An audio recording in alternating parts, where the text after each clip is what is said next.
Something good has come. Something good has come. Something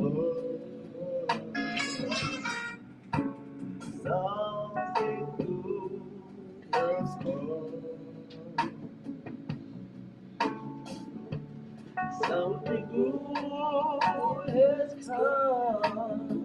Something good has come.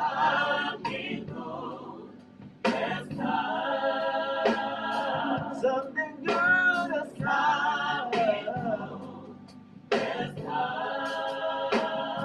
Something good has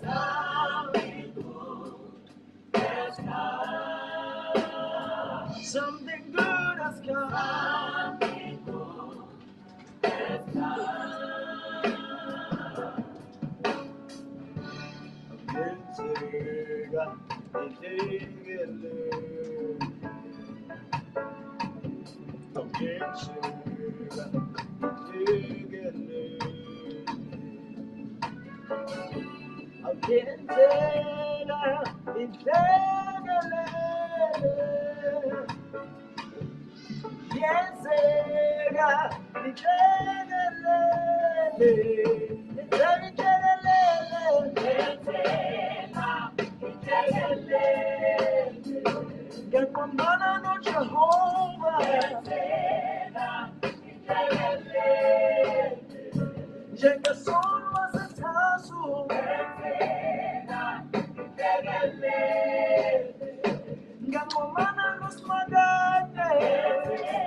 Something good has come. Something good has come. Something good has come. Something wonderful has come. Hold up, I got to get my soul. Oh no, I got to get kabila mina. Ongena mata, I got to get a mata.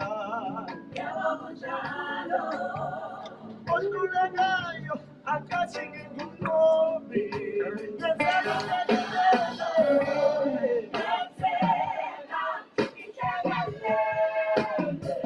Ngangomana no Jehovah. Demo solo was a tattoo.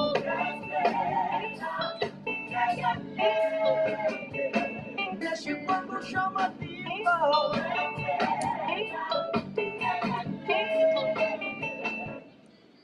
Yes, it's a beautiful morning. Sisho kamnandi kanjalo sithi yenzeka inhlekelele. Something good has come. Nqamane noYehova Thixo ikumkanile phansi. Uyayibona ke nje le nto ke.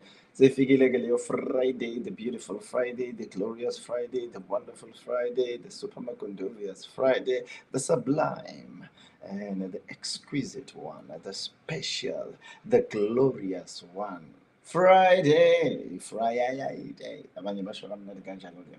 So sinaye ke umshana vandag, iyazi nawe mase ku Friday ngihlele nentokozo makhanya, a pretty lady. It's actually a pretty girl, a pretty lady.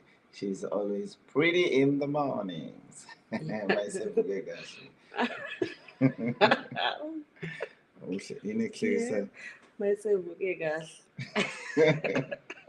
Kuwena kusho ukuthini lokho? Kuyahlekisa. Ngibuza ukuthi kusho ukuthini, ngisho ukuthi kwenzani. Kusho ukuthi okay, vele when we wake up in the morning we like umahlikihliki yabo. Kodwa bese ngivuke kahle. Masuvuke kahle wayengisi. Yeah, ukuthi ngiyaphuza ukuconnect ngikade ngivele. So ngiyunderstand. Yeah, so that's why you are laughing. Yeah. Baba. Yeah, so intokazi-ke bakithi-ke iyona le kamakhanya bakithi-ke uvuke kahle kuseni Ngivuke kahle kakhulu baba. uthugile Yebo. uthugile hamnandi doda Yebo. uyohlala ePretoria nje Yeah. kanti ubukhuluma nePretoria Bengikhuluma ngesiZulu but base ngiyasizwa isiSotho and iSpedi mase kuba indlela ukurespond. Okay. But then i-language engathi ungahlala uyizwe ey'ndlebeni zakho. okay So hayi that's- ngizokhulumisa le language uthugile jwana ke tsogile bonolo hantle haholo bagaetso mina ngaze ngihlale ePretoria mina ngaze ngihlale endaweni la kukhulunywa khona isiSotho so isiSotho ngisifunda khona leti Ne-DNA baba. what does DNA means DNA baba yakasuwane iyasho ukuthi ngikhona. so ngasifunda isiSotho ngasifundiswanga kushuthi umuntu uma ethi ngancelekile yeah so ukhuluma into enjengale no okuyisisuthu sonke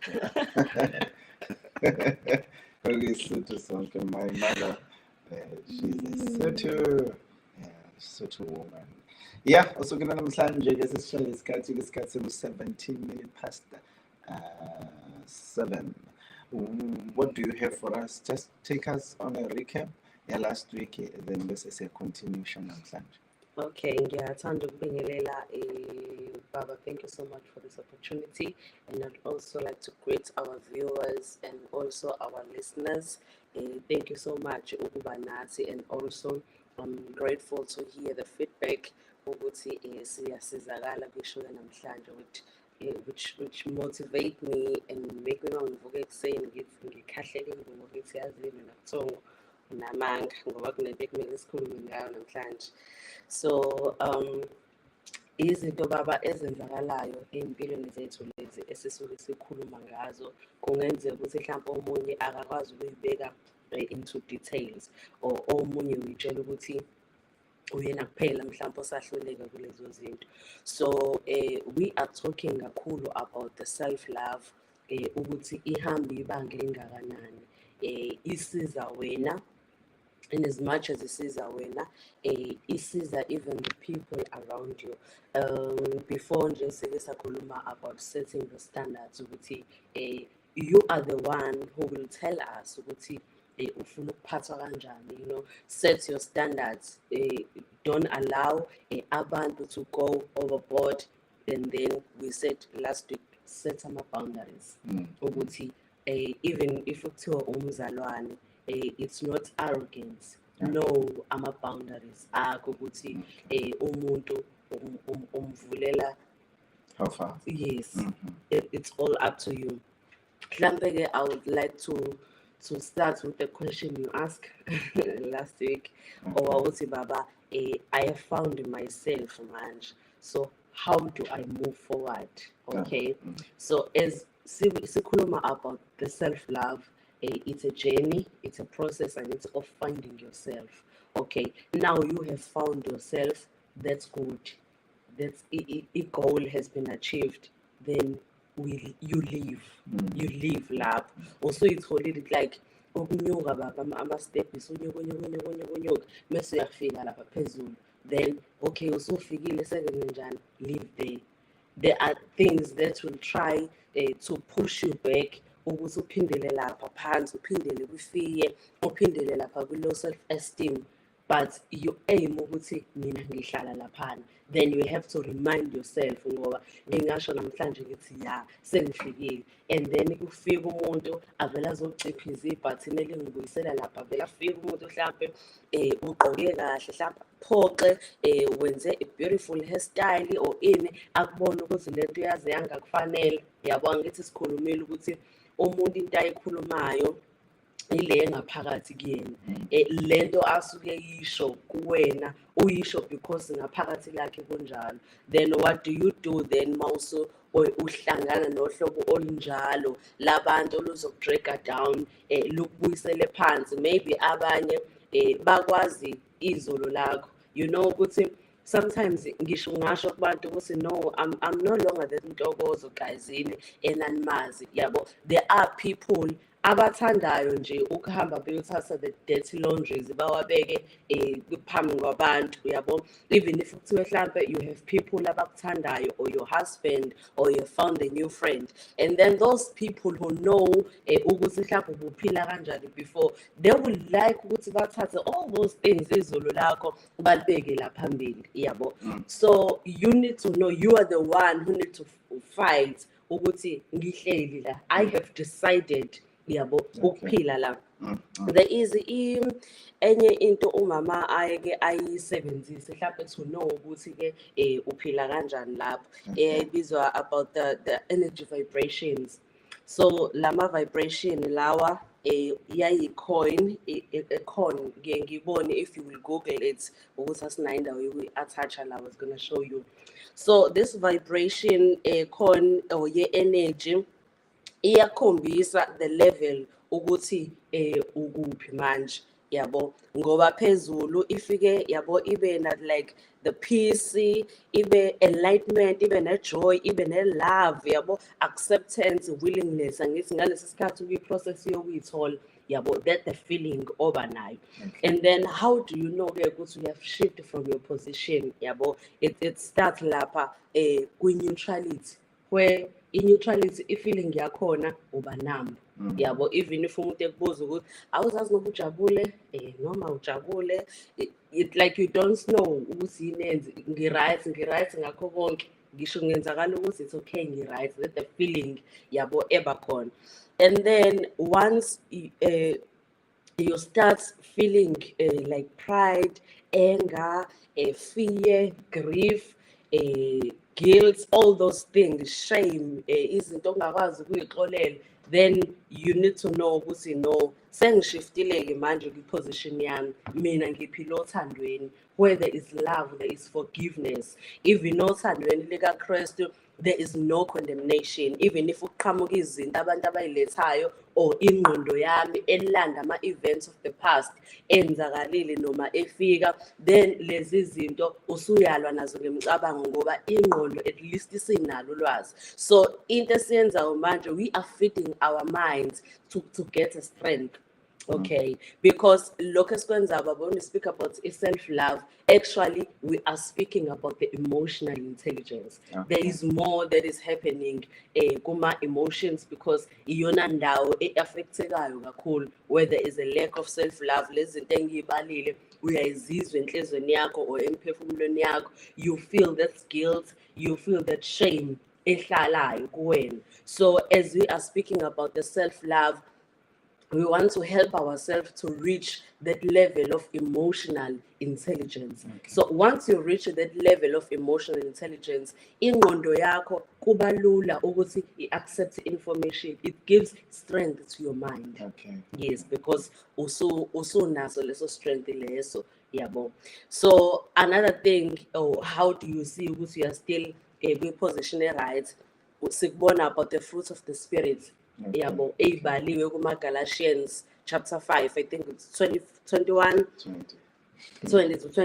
eyibhaliwe ukuthi the fruits of the spirit is love, it's joy, it's peace, it's long suffering. If the anger ifika efuna ukuthi destroy whatever, but the patience, the long suffering, the self-control, it just take over ngoba uthatha isikhathi so uyikhulisa yabo. Mhlawumbe lezi zinto ngeke uhlezi uzizwa zonke ngesikhathi sisodwa, like faithfulness yabo, it's not something that you can feel, but when you encounter a situation yabo ekwenza ukuthi ungabi neqiniso, ungabi loyal, and then the faithfulness would just come and be like, no, when you are the child of God, awusaphili kanje. But the things that you can feel, it's love, joy, peace yabo, lezo zinto kulula ukuzizwa, the kindness and also gentleness, how you communicate with people yabo. You don't just burst in anger. It doesn't matter ukuthi like benzeni, then you calm yourself down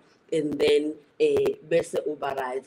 And not ukuthi mhlambe lezi zinto, it's like every day uvuka with the same emotion, usuku nosuku baba lunezinto zalo, sihlala nabantu mhlambe abakhuluma ngendlela ethize. They don't know ukuthi when you are in the process of finding yourself. Abanye they have low self esteem, but secashe ngokuthi hyper. I didn't know ukuthi bakhona abantu kanje. I thought low self esteem ikwenza ukuthi uvaleleke ekhoneni kuphela, but it's not like that. I have seen ukuthi there are other people who have a low self-esteem. They will be hyper. Yeah, but they would like to control the situation. They would like to be in control, even for a conversation. Yes, others they use their money. Others, as long as ezoba on top, lento le ezomnikeza ukuthi yabo all these people bayakulalela wena obaphethe lana mase ithi lento kuba ngasi yabo you have confidence, but icashiswa ilezinto eziphathekayo. Actually i-self-esteem yakho shouldn't be based on material things, because kumele isuke from within you. Yebo baba, I was being salapho ukuthi ama-fruits of the spirit. So nokuthi due to ama circumstances, due to environment, due to ukulwa nawe baba. Now I understand Paul if he says ngengqondo yami I know what is good. I know what's in it kumele ngiyenze, but I find myself ngenza lokho wrong. Why? Because ingqondo doesn't have that strength ukubamba iqiniso.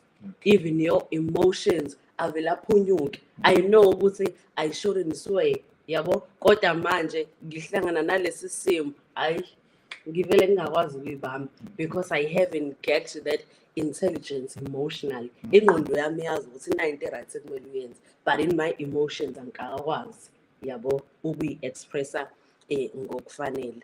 I think mhlawumbe ngoba as a human being baba khona into uDavid ayisha, ngisazi beka kanjani leli verse ukuthi umami wangithabatha ebubini, yabo. It like vele our flesh isempini nje on its own.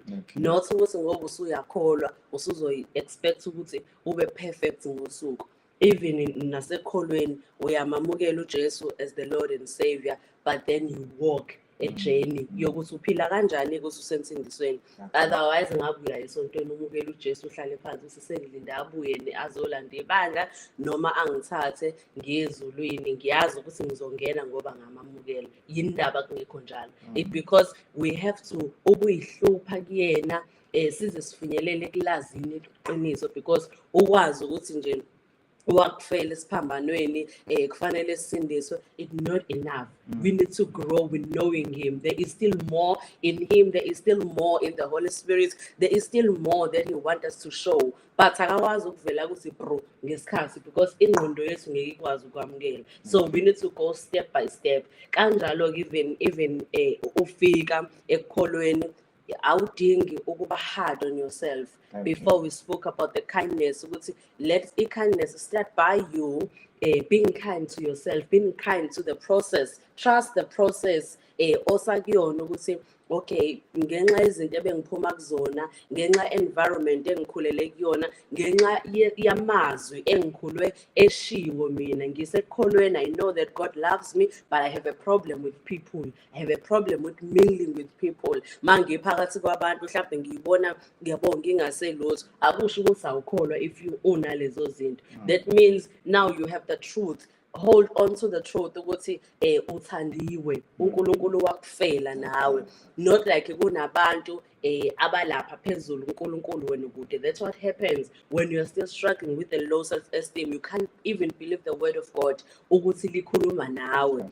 Lithi malithi nginemicabango emihle ngawe, imicabango yokuphumelelisa, livele lizwi lithathe liyophosa kosibanibani, uthi mubabuka uthi nje inkosi inemicabango emihle ngezinye ingane zazalwa imbethe. Kanti he do have imicabango emihle ngawe.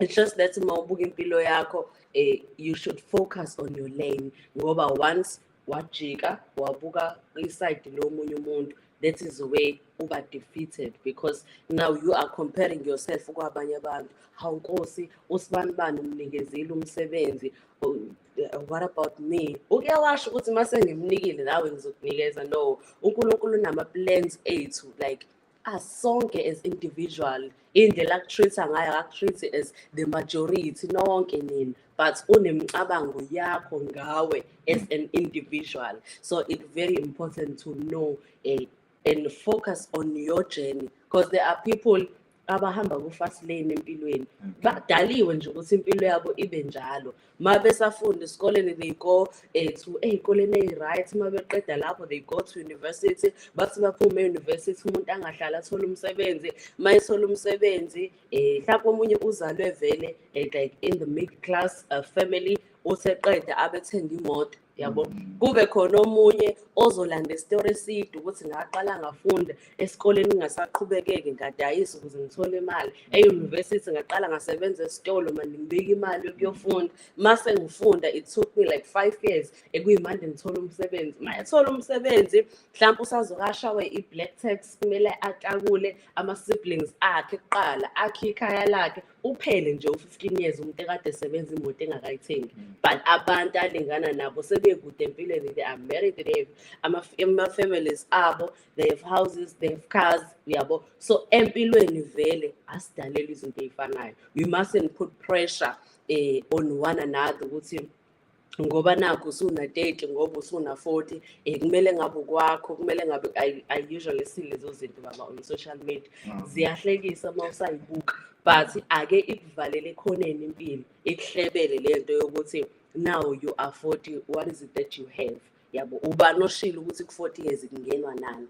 I-system ebekiwe, indlela ebekiwe esifakela nayo i-pressure engenaso isidingo kangako. But then society will keep on ukukhuluma lezo zinto, and there are a lot of people who are living with depression. Sike sakhuluma nangayo depression ukuthi one of izinto ey-influence depression our surroundings, ukuyibona usele empilweni, and lento ikwenza ngathi ungaba sekhoneni ungahlanganyeli nabanye abantu because kunalento engazuthi khona into wrong ngawe or you don't deserve ukuba phakathi kwabantu. But once you know the plan of God ngempilo yakho, you might not know it ngoba ayikho iplan eshiwo mhlawumbe njenge-map yendlu, what do you call i-plan yendlu yokuthi ngiyazi ukuthi kuzokwakhiwa kanje, kube kanje, kube kanje. But then now you have your goals, you have ama-dreams akho, you have your own vision, you set ama-goals akho,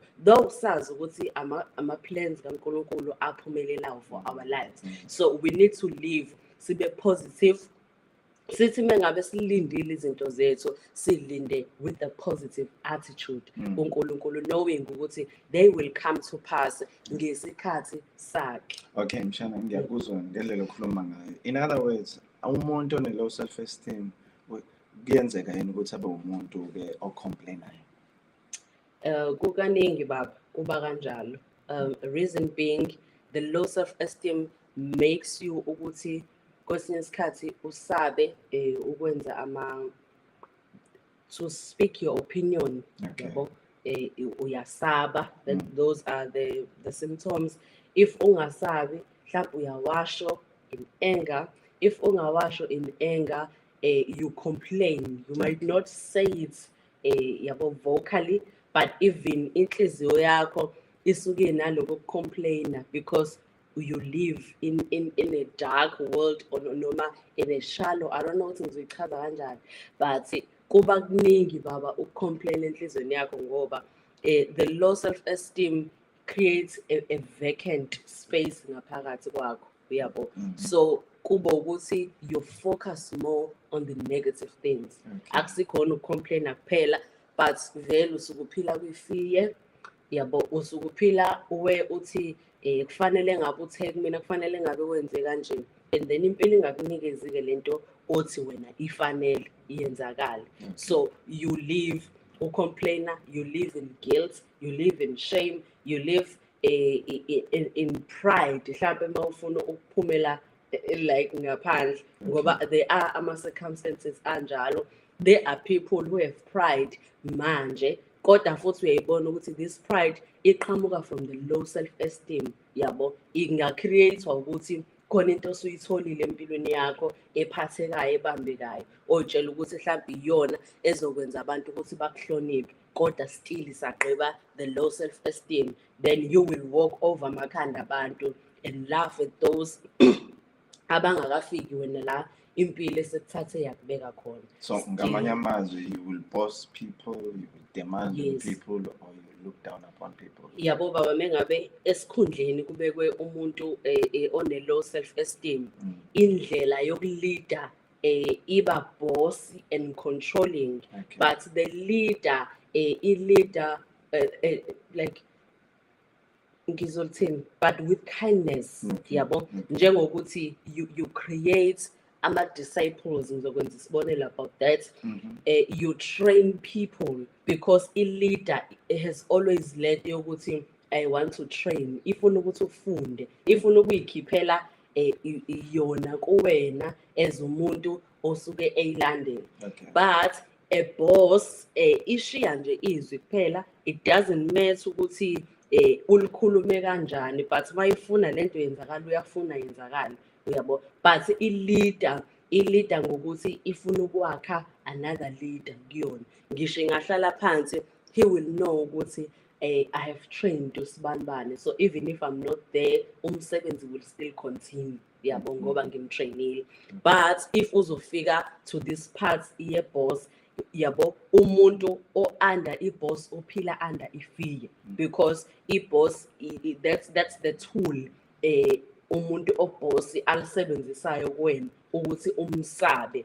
But kwi-leader akenzi ukuthi umsabe, wenza ukuthi umhloniphe. You give respect and honor to your leader, but to i-boss uresponda ngefiye ukuthi maye khona kufanele ngiphithize, abone ukuthi ngiyasebenza, inediphuma i-boss uhlale phansi uphefumula uthi oh saphumula. But i-leader ngenxa ukuthi you honor and respect, that means ikhona or ingekho, you will be faithful emsebenzini onikeze wona. Mhlambe mase ngibuze nje mshana ukuthi how to deal with such people abane low self-esteem, ababoss, when they are in power, abusive either verbally or physically, ngendlela, how to deal with such people. Thina ke esikahle nje sidila kanjani nabantu abanjani?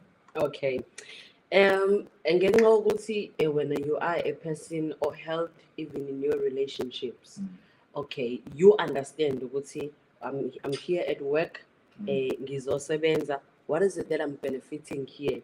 Okay, I'm supporting my family, so if ngingalahlekelwa yilo msebenzi, that means abantwana bami ngike baze badle. Putting that priority, why am I here? I'm here to work, to provide for my family, okay? And then here nansi boss ke enazonke lezo zinto, what you do, you keep yourself lapha. Last week we spoke about the boundaries. Ukuthi when he speak or when he do izinto ekanjalo, don't take it personal. No, ukuthi it's not about me, but it's about issues lo muntu adila nawo. Yabo, there are people like njengoba kade uchaza about the low self-esteem. Mhlawumbe omunye uzofuna nje ukukuhlambalaza phambi kwabantu. You need to know umsebenzi wakho ukuthi wenzani, yabo, and be confident ekuthenini into ethile mangiyenza ngiyenza futhi ngiyenza kahle. You might not get a compliment from that person, but look even from your colleagues. Look if kuyindawo osebenza kuyona nama-clients, if ubefika mhlambe kuwena bekuncoma ukuthi ayi siyabonga indlela osiphatha kahle, i-service yakho imnandi, take all those positive compliments from people around, yabo, ungazikali ngale boss kuphela, because uyayazi ukuthi ngaphakathi kuyona ikhipha lezi zinto ezi-negative, i-toxic kwi-environment yakho. But if you will know your goal, yabo, ngeke uzu-sacrifice everything kuyona, uthi ungiphatha kanje ngibe ngimenzela ukuthi, qala ubuke ukuthi wena ubenefithani. And then if ubona ukuthi okay, ngiyathanda kulo msebenzi because lapho ngihola kakhulu, then you need to know ukuthi yabo njengoba ngila, I'm here for my kids. Ukuthi you are shouting me, you may shout me, kodwa mina ngiyazi ukuthi into engiyifunayo la ngizele imali, yabo, but I won't allow you ukuthi uzungene yabo to my boundaries. There are those uthola ukuthi sekuyahlukumezeka, sebehambelana inkantolo. If the environment is so toxic ngaleyo ndlela yokuthi akuhlaleki, then you better look for a new place. Mm. It depends ukuthi-ke those people uhleli nabo kuphi, kwenzeka kuphi. If kuwukuthi ikwi-relationship, then buka izinto ezazi-attractile before. Look at the goals that you had before, ukuthi njengoba sihlangana kulo budlelwane, you want to build a family, but then mase nikhahlelana nishayana, umuntu esekuthuka even phambi kwabantu, makuqhamuka hlampe abanye abagqoke kahle, uzo like actor like flirting to other women, engakuboni, esehleze ebona izinto eyi-negative kuphela, esekushaya. And then if isi-toxic ngaleyo ndlela, then you better come out, unless mhlawumbe mawukuthi you are not independent, awazi ukuthi mawuphuma la uzoyohlala emgaqweni noma uzokwenza njani. Yabo. Kuyakusizeni ukuthi uthi come out ungenayo plan. Noma uphuma come out ngokukholwa nje ukuthi no, than to live here, I rather be stranded. I will make rather be in the example baba mina about umuntu wesifazane. Most of abantu besifazane, that how we are created, we are getting attached. So if kuwukuthi umuntu uyaphuma, usuke kade aphuma ngengqondo, and with the emotions, yabo. So mayephuma ngempela, uyayiplana into engqondweni yakho, then ubuka ukuthi okay, 1 2 3 mengakakwenza okay, ake ngibekezele, ubekezele, but la ibhakede ligcwala khona, yabo, you won't remember even a thing. Though abanye bephuma hlampe uthola ukuthi umuntu usane-anger, yabo, usengenza noma yini, asangambophisa, no whatever, yabo, in a point yokuthi mayehlangana nomunye umuntu wesifazane, she will make sure ukuthi nalo muntu wesifazane ufuna abone lento embi, yabo, am-destroy, yenzela ukuthi nje njengoba ungihlukumezile, yindaba uzojumpa manje kwi-relationship, especially meney'ngane. She will make sure ukuthi you suffer kwi-relationship yethu, because kufanele ukukhokhele lokhu ungihlukumeza ade ngihlukumeza khona. But once wadecide ukuphuma, uplanile before ukwenza. Ngoba uyabekezela hlampe ashawe, ahamba ayombophisa, Nkosi yami kubuye lokho ukuthi hayibo ngaphela ubaba abantu abami lo, ahamba ayosula icala, yabo, alokhu enza lezo zinto. Kodwa la decide khona ukuthi no man, I know my words, I cannot hlala la unless mangifuna ukuphuma ngebhokisi-ke manje. Then when ubone ukuthi hayi ngeke uzoluza impilo yakho phela, not only lo myeni ozolahlekelwa uwena ngoba vele uphethe sinomi kanjani, what about your kids, yabo, basuke sebecabangela ngisho iy'ngane ukuthi if kwenzeka-ke engibulala, and then iy'ngane izosala zibe yini. So ngichuzani-ke lo myeni kunokukhulisa iy'ngane, and then abese yadecide ukuthi no, I'd rather go back home. I know ukuthi ngisazofeyisana ne-discrimination, ngisazofeyisana, they will isolate me, yabo, ngisazothukwa, even the society will see me as umuntu ohlulekile. There is even this word elinike, angazi balithatha baba, elithi usumabuye emendweni, yabo. You face all those things. So when they decide ukuphuma, when you see them happy sebephumile, but ngaphakathi they are still fighting, yabo, with the grief, with lento yokuthi ngihlulekile, yabo. But umhlaba ukwazi ukubona isimo obuphila ngaphansi kwaso. They will blame you ukuthi you are the one ohlulekile ukubamba umuzi wakho, uhlulekile ukubamba umendo wakho. Kodwa babe besabuka ukuthi injani-ke kanti nale ndoda obushade nayo, yabo. I don't know ukuthi baba iqhamukaphi lento lena. Kodwa kusho ukuthi abantu besifazane abacindezela abanye abantu besifazane. Kuba kanjalo baba. Kufana nokuthi ungafica umamezalo oyisipoki, ufike nawe uzala abafana, mase beshada, still nawe uba isipoki. Uyabona nje lento ilokhu iqhubeka kade yaqala ayiqali manje. Wawungathandi nawe umamezalo ekuphatha ngendlela ebuhlungu, kodwa still this German hand umuntu adlulele kusona aphinde ayophatha. Kodwa kusho ukuthi ikhona lento kumuntu ukuthi-ke angakwazi ukureflecta ukuthi mina izinto bezenziwa kumina nami angizenzeni. Like ngizalelwe ngaphandle komshado, nami sengizozalela abantwana ngaphandle komshado-ke. So the very same thing le benze ubaba wami, nami sengizoyenza kubantwana bami. Omunye baba uya-decide ukuyibona, omunye uyenza out of anger, yokungayitholi vele, ukungayitholi uthando. Yeah. So those people abakanjalo, even if they raise their kids, they have anger. I've seen that ukuthi people who are lacking love or who did not receive love, they cannot love properly. Yabo, ngoba umuntu usuke efuna ukubuyisa lento. Omunye uthola ukuthi akathandi ukuyenza, but the DNA yala aphuma khona imenza aphinde abuyele. I decide ukuthi hayibo, I'm not gonna do lento le. Kodwa i-DNA isho kungcono ke mawusukholwa ngoba noma isuke ilwisana nawe kanjalo, but ingqondo yakhe isuke iselazi iqiniso.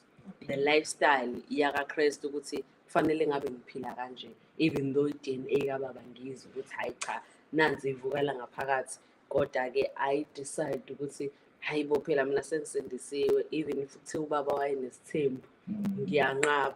Mhlampe ungaphuma uphume ngoba usushada uze ukuthi hayi cha ngeke sekumele ngishade. Usushadile manje usungaphakathi usunonkosikazi, ibuye i-DNA yababa wakho yesithembu ukuthi kodwa ubaba wayenamakhosikazi amangaka, kube ngathi ngingathola omunye ngizomlamanisa, kodwa because of Christ, and you will continue with the lifestyle kaJesu. There are other men abenza nje iy'nqumo just because they saw their fathers doing it. Ngoba ubaba kwakuwukuthi nami ngiyakwenza. Okay. Ubaba uyi-example enhle ngoba uyena ukhulele phambi kwakho.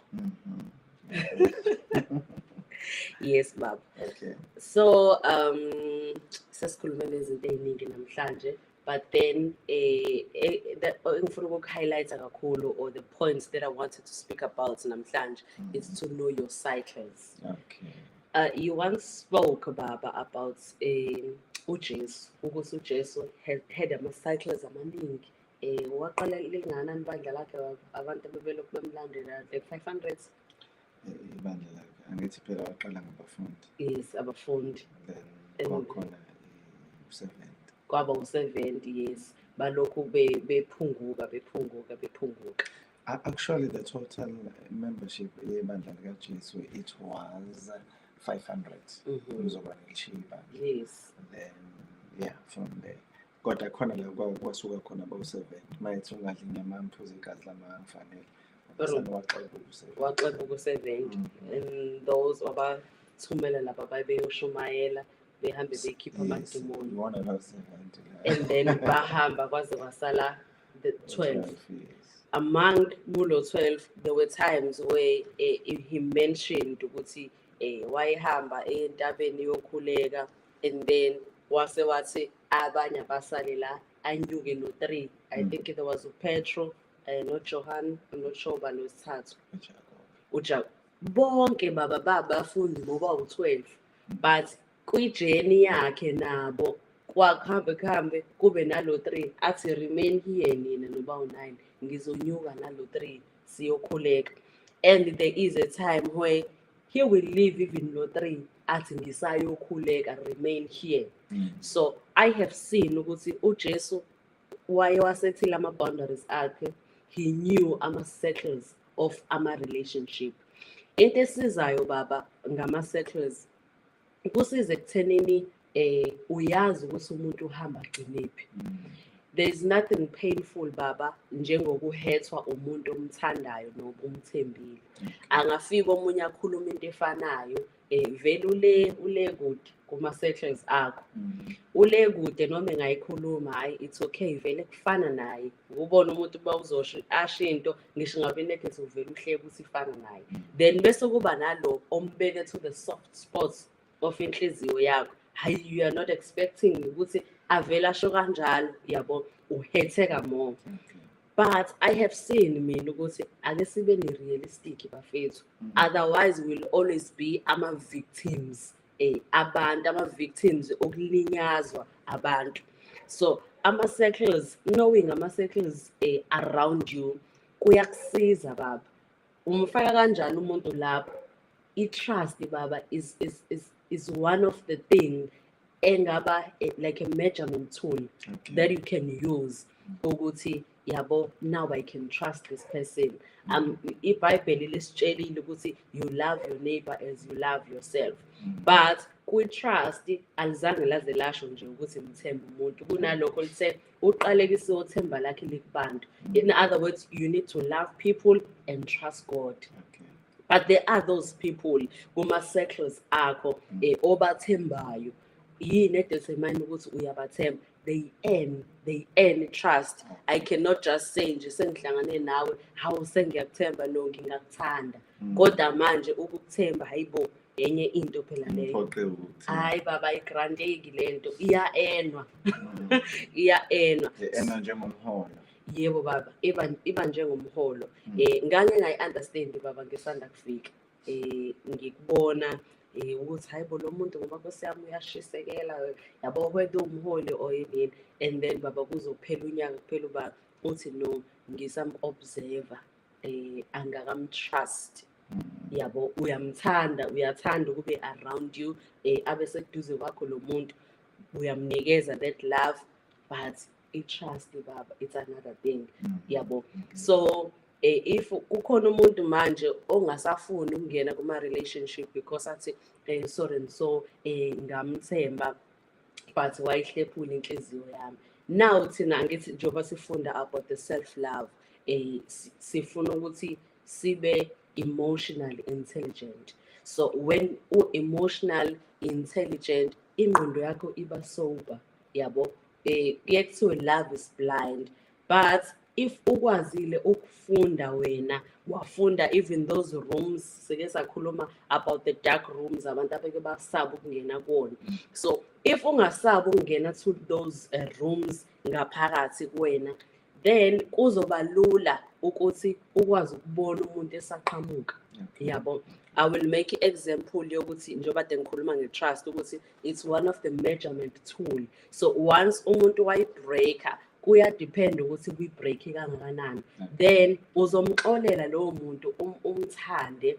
Kodwa ama-cycles akho, ama-rooms akho ngaphakathi, ama-boundaries azoyilokhekela wona ukuthi in as much as ngikuxolelile, in as much as ngikuthethelelile, in as much as ngikuthanda, but I will never trust you. Yabo, mhlawumbe ngizonza isibonelo njengokuthi ngizokhuluma baba into eyimfihlo yami mhlawumbe nawe baba because I trust you. So mase ngikhulumile, hayibo into sengiyayizwa all over, hayibo sengihlangana nalomuntu, hawu sezwa ntokozo into ethile, hayibo abanye basuke sebeshalazela Nkosi yami bengasafuni nokubheka kahle emehlweni. Uyabo, omunye mhlawumbe abe nesibindi ukuthi hayi kwaseza ukuthi kwenzakala u1 no2 no3, and then sengiyalimala ukuthi hayibo kade ngikuthemba kangaka, how can you do into kanje? Uyabo, okay, I will forgive you because ngiphoqelekile ukuthi ngikuthethelele. If ngikuthethelela, I'm helping myself, ngisiza inhliziyo yami ukuthi iphile othandweni, ngisiza inhliziyo yami ukuthi ikhiphe imithombo yokuphila. But you have broke this thing, your trust. Now I will love you, kodwa there are boundaries esengizokuvalela kona, where I won't allow you to get into my personal matters. Yabo, ngoba ubreakile lento le. So there are people empilweni abake basilimaze because sibathathe sababeka kakhulu, singabaprovanga ukuthi bayakudeserve ukuhlala lapha enhlizweni yakho. Yabo. My God, deserve. Okay. Yes baba. Sike saba ngabona uJesu baba esesiphambanweni. Though ezinye izinto ayikhulumile koPetro ukuthi uzongiphika iqhude elingakokhali kathathu. And then we saw Mary and John remained with Jesus till the end, till the cross. Okay. So when they remained lapho, uthi uJesu kubona mame bheka indodana, and then he told John ukuthi bheka unyoko. That means ubudlelwane babo has been proven to a point yokuthi now I'm leaving, so you are the one, John, who will be left nalo mama. So akabe in agabe your keeper Yes, ngingasho kanjalo ukuthi I know ukuthi noma ngihamba kuphi noma ngenzani, but someone has my back. Yabo. So I think ubudlelwano babo prove to the end. Yabo. Why angazange aza kushongo nje kwasekuqaleni ukuthi noma ngishumayela John phela uhlale ubheke uyabo, but kwi-journey ayihambile nabo kwaze kwafika esiphambanweni, seeing them bema naye till the end, till the cross la ababembona khona eze efa bengabalekanga. But then sibona uJesu ethatha ubudlelwane babo to another level. Ngobani ubatrustile indlela abame naye ngayo kwaze kwaba sekupheleni, and then ubudlelwane babo ba-introduce to another realm or to another dimension ngokuthi have each other's back. Okay, Mshana, give us a summary, a little 2 minutes, a summary of everything that you've been talking about today. Then bese siyavalelisa kuba laleli nababukeli bethu. Okay. Isummary kukho konke kwanamhlanje ukuthi know your cycles. Okay, I will start with my boundaries. Set ama boundaries akho, you set your standard. Now know your cycles. Know ukuthi obani abasegcekeni lenhliziyo yakho, so that it will be easy for you to deal with people. And kukusiza ukuthi ungahlezi uba yi-victim yakho konke ukuhlukunyezwa, yakho konke ukurejectwa, because now you have the self-love. You don't demand from people a lot, but you know ukuthi uthando lusuka kuwena from ngaphakathi. So into ebalekile uzwa kanjani ukuthi you are in alignment with yourself, uzwa ngepeace, uzwa ngejoy, uzwa uthando, but kakhulu ipeace ekwazi ukukusiza. Then once ungasenayo ipeace, ungayiyekeli leyo nto yokuza ukuthi ipeace yami ibaleke kanjani, ihambe kanjani, why ngi-restless, why ngizwa kanje. That is an alarm lokuthi there are things ekumele uyiseshe around you, regardless of ama-situations ophila ngaphakathi kwawo, but search ukuthi ipeace isakhona yini ngaphakathi kuwena. Wow. Isakhona yini ngaphakathi kuwena. Abathanda ukontaktha nawe baxhuma njani? Ngitholakala enambeni ewu-071 303 1269 or Facebook Ntokozo Makhanya. Ntokozo Makhanya, sikuthola nini futhi? Next week, Friday, same time, same place. I can't wait to meet you. I hope kukhona sikufundile namhlanje. Sifunde kakhulu vandag, I'm telling you. And obani abantu besibukele lapha ku Facebook, khona ke bebukela na ku YouTube and Facebook. It's Buhle Khumalo, Shalom Baba and Sistokozo, Shalom. Maweza weze lihle maweza. Shalom Baba and Sistokozo, Shalom. Bongimbili, Shalom Baba and Sistokozo, Nondumiso Majola, Shalom. Zandile Mthabale, Shalom Baba nasisintokozo. Ngiyabonga ngiyezwa mina. Philisiwe Zondo, Shalom Dad and Sistokozo, Shalom, and Dolly Ngobo, Shalom Dad and Sis Pretty. Thank you so much. Indaba lekhitazo le. Cha nje liyangichaza ukuthi ulibhala in capital letters. Yeah, Pretty, ngiyabonga Mamdoli. Sisdoli Mamdoli usomama. Indaba sama. No, though ngithi sisi because she's young but ushadile, so mama. Okay.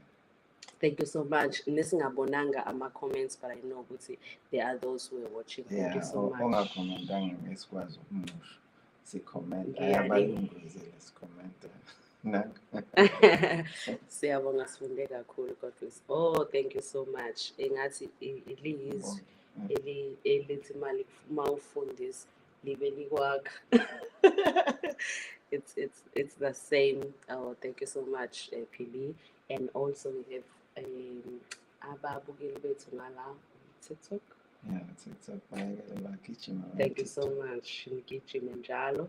Kube abalaleli bethu on Car Radio. Thank you so much. On YouTube siyabonga kakhulu. YouTube. Awubatshele ba-download ilokhu i-app yethu. Oh yes, ziyabuya ngala kwi-app Suoane Msomi Ministries. I-app yethu uyithola ku Play Store.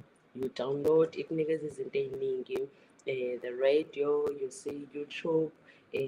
We have ama-programs amaningi-ke on radio, and also-ke there is still more nje esisazokuthola, even especially kwi-show leya ntambama yango-8. We have people who are so amazing, who are bringing the history. They speak about the industry, ukuthi baqale kanjani la abakhona, about businesses abazosiza there and there.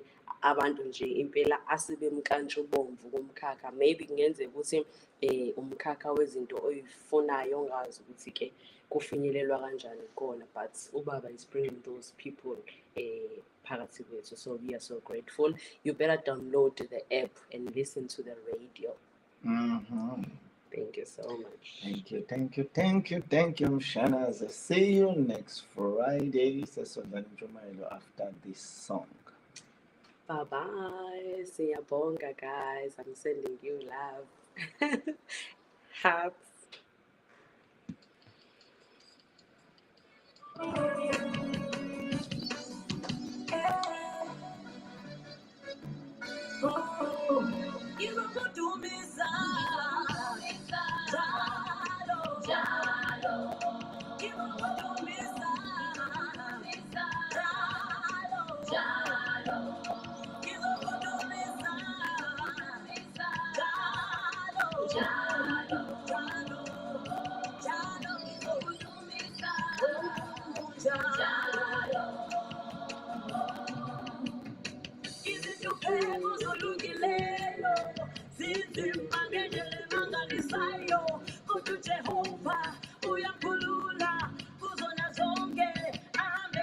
Hi, this is Joel and Victoria. Thanks for listening to our podcast, and thanks for supporting the ministry. If you enjoyed today's message, why don't you be a blessing and share it with a friend? We appreciate you and pray for God's very best in your life.